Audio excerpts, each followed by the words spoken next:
5 cultures, same blood feuds, all separated by 60,000 years across 5 continents. You are about to learn how different cultures shared their wives just to stop a war.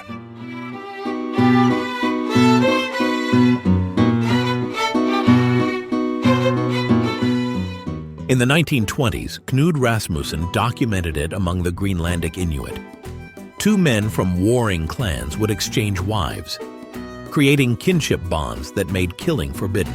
But Aboriginal Australians had done this for 60,000 years.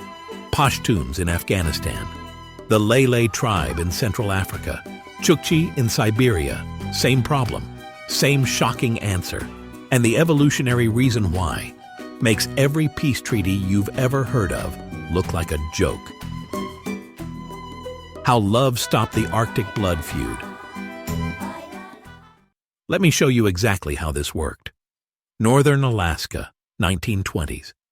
2 Inuit clans had been killing each other for generations, sometimes over a single seal. Then, one winter, a body was found frozen in the snow, throat cut, seals stolen. In most societies, that triggers investigation, trial, justice. Here, it triggered a countdown to extinction because the dead man's brother was now honor-bound to kill the murderer. Then the murderer's brother had to retaliate, then another, then another. In settlements of just 50 to 200 people, where losing even one hunter could collapse your group's winter survival, blood feuds were a death sentence you couldn't escape. Until one elder discovered a loophole in human psyche. Before the next killing, he made a decision so audacious it stopped the bloodshed overnight. He arranged a spouse exchange between the warring families, not as a gift, not as a token, but as a binding human bond that made killing forbidden. Here's what that created. Your enemy's children now sleep in your tent. Your children are nursed by his wife during famine. When spring comes and you need a hunting partner for the dangerous sea ice, it's his son who volunteers, because you raised him for 3 winters. Now try to kill his father. Your brain can't. It no longer distinguishes between blood family and those you've raised as your own. It feels the same instinct to protect them at all costs.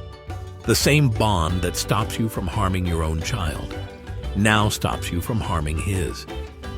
And here's the genius detail. These exchanges were public ceremonies. Everyone witnessed who was now bound to whom. Attack one family and you've attacked their entire network of exchange partners. In a land where winter isolation lasts 9 months, being cut off meant freezing to death, alone. With this single act, generations of revenge were halted among the seal-hunting families of the Inuit clan. The Aboriginal Australians.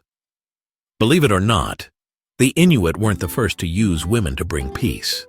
In fact, they were 59,000 years late. Because in the heart of Central Australia, 60,000 years ago, humans had already faced the same impossible choice: blood or harmony. One man refused to exchange his sister for marriage with a rival clan. 3 days later, his body lay in the red sand, spear through the thigh, still alive. The elders gave him a choice: complete the exchange or walk into the desert alone. In a landscape where summer temperatures hit 120 degrees, exile is a death sentence that takes 3 days. He completes the exchange. Here's what makes the Aboriginal system different. The Inuit exchanged wives sometimes temporarily. The Aboriginal Australians made it permanent and generational. When your sister marries into the enemy clan, her children belong to their skin group. But under kinship law, those children also have obligations to your network. 60 years later, 40 to 60 relatives spread across groups that were killing each other 2 generations ago. Try to start a blood feud now. You'd have to kill your own sister's grandchildren. The man who taught your son to track kangaroo. Stand in the desert for 30 seconds without water. Now imagine the nearest waterhole is controlled by the clan your niece married into. Who's letting you drink? Baldwin Spencer and Francis Gillen documented this in 1899 among the Arrernte and Warlpiri people, kinship webs so complex that violence became structurally impossible. But violate the exchange bond? The elders had a punishment sharper than any sword. They would sing you to death. No trial, no public execution, just total, absolute social erasure, complete psychological isolation until your own body kills you from stress. 3 forces held it together: biology, survival needs, the terrifying power of communal reputation, 0 written laws, 0 police. The longest experiment in peace on record, grown from song, obligation, and the unforgiving red heart of the outback. Decades later, far from sun-scorched ochre and wind-blown dust, one group reinvented the same solution, in the middle of war. This time the stage was not desert heat, but the cold, jagged heights of Afghanistan's mountains. The Pashtuns. Afghanistan, 1947. A Pashtun man kills another over a land dispute. Under Pashtunwali, the ancient tribal code older than Islam, the victim's family now has one obligation: badal, revenge. Not optional, not negotiable. If you don't kill the murderer or his male relatives, your family loses honor forever. So the cycle begins: 1 killing, then 2, then 6. Entire bloodlines erased over a stolen land. But here's where it gets dark. The elders have a solution: Swara. The killer's family must give a girl, usually between 5 and 12 years old, to the victim's family as a bride. She's called a blood bride. She didn't commit the crime. She's not even old enough to understand it. But the moment she's handed over, the debt is paid. The revenge cycle stops. Because once that girl marries into the victim's family, her children belong to both clans. Kill the murderer's brother now? You're killing your own grandchildren's uncle. Anthropologist Louis Dupree documented this in 1973 across Afghanistan and Pakistan, and UN researchers later found over 70% of tribal feuds in Khyber and Nangarhar resolved through Swara or Nanawatai. In villages where warlords and governments failed, this ancient system kept people alive. But here's the cost. That girl grows up in the home of the family that wanted her father dead. She's a living apology, a breathing peace treaty. The Afghanistan Research and Evaluation Unit confirmed Swara was still practiced in remote regions into the 2000s. One girl's childhood, traded for the survival of 2 clans. But what if the same idea existed halfway across the world, not in the mountains of Afghanistan, but deep in the rainforests of Central Africa, where peace wasn't written in treaties, it was written in flesh.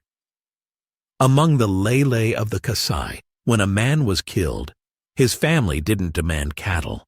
They demanded a woman, a living replacement for the dead. The Lele of the Kasai. In the Congo rainforest, peace wasn't written in treaties. It was woven through marriage. Among the Lele of the Kasai, a bride wasn't just a wife. She was the living contract between clans, her body carrying the promise of peace. If a husband mistreated her or bride wealth went unpaid, it wasn't a domestic issue. It was a political fault line. One broken union could shatter alliances and reignite generations of feud. The elders knew this. They'd seen how quickly honor turned to bloodshed, how a single insult spiraled into clan warfare. So they negotiated peace, not with weapons, but with women. Marriages were arranged between rival families to cool hostilities. A daughter given wasn't surrendered in defeat, but exchanged in trust. A silent agreement that blood would not be spilled where kinship now tied the hands of vengeance. But peace was fragile. When bride wealth went unpaid, when jealousy brewed between co-wives, when crops failed or children died, whispers of witchcraft followed. Witchcraft wasn't superstition. It was accusation as weapon, a way to explain misfortune and assign blame. Mary Douglas documented cases where kin turned on kin, driven by fear that a woman's power, real or imagined, could undo an entire lineage. In a world where women were the currency of peace, they also became the scapegoats of its failure. For the Lele, women were never outsiders to war. They were its boundary and its price. From the Congo's rainforest to the deserts of the Horn, history repeats one truth. When men could not end the fighting, they turned to those who could create life, to create peace. The Chukchi of Siberia. Imagine a land where winter lasts 10 months, where one hunter's death could doom an entire village, and where killing a single man ignites a chain reaction that wipes out families. This is Siberia. This is the Chukchi. Here, survival wasn't about weapons or armies. It was about human bonds. The Chukchi discovered a radical solution. They sealed peace through marriage, not after violence, before it. Elders orchestrated exchanges between rival families. Your enemy's children became your responsibility. Your children were raised alongside theirs. By hunting season, hands that could wield an axe against your family now pulled sleds across ice together. The bonds weren't temporary. They were primal, unbreakable, stronger than fear, stronger than revenge. They called it Nevtumgit, companion marriage. Blood was mixed. Reindeer were sacrificed, oaths sworn. Children born from these unions were siblings, kin whose marriages were forever forbidden. A shared wife wasn't dishonor. She was living proof that trust could override death itself. In one of the harshest environments on Earth, intimacy became insurance. Networks of mutual aid stretched across frozen tundras. Survival wasn't chance. It was strategy, written into the most personal of human connections. From the Greenlandic Arctic to the Congo rainforest, from the Pashtun mountains to Siberia, one pattern emerges. When violence threatens everything, societies turn to the force powerful enough to stop it. Women. Their marriages became treaties. Their children became guarantees. Their lives became the pause between bloodshed and survival. If you thought peace always comes from kings, armies, or laws, think again. Click subscribe and witness the hidden truths of human history that turn everything you know about conflict upside down.